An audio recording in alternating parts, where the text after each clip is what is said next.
Once upon a time there was a young woman who worked for a merchant who lived on top of a hill.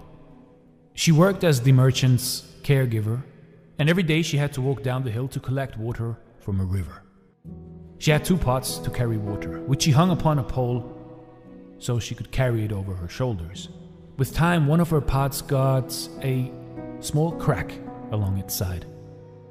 She observed the crack on the pot and decided she could still use it.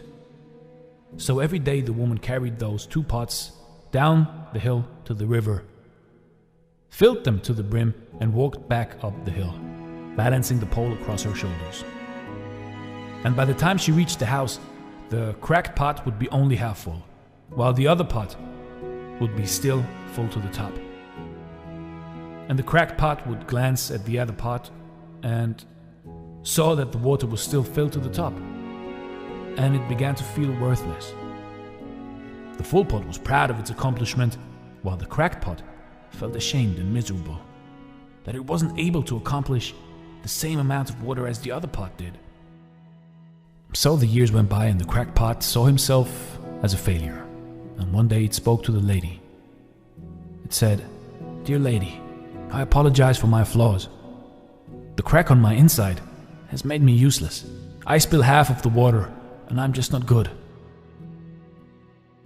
The lady felt sorry for the old cracked pot and she said, "But pot, you don't understand.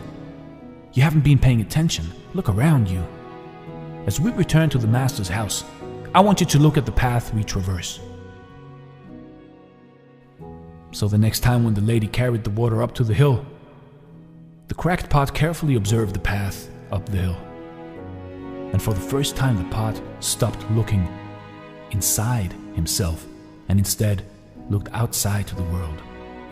And he saw on his side of the trail that beautiful flowers were growing and beautiful plants, while the other side was still dry. And as the woman reached the top of the hill, she asked, "Did you notice the beautiful flowers on the path? They are only on your side of the path. I had always known about your cracks, and I took advantage of it to water those beautiful flowers along the way. Without you being just the way you are, the path uphill would not have this beauty." And suddenly the cracked pot understood, and he was overjoyed. All its sadness was gone. He understood that the very thing that he thought to be his weakness turned out to be a blessing for the flowers and the plants along the path. You see, every one of us is unique, and we all have our own flaws. Nobody's perfect, but it is those little flaws that make us and the world around us so interesting. And you know, butterflies don't know the color of their wings, but the human eyes see how beautiful they are. And likewise, you don't know how good you are, but others can see that you are special.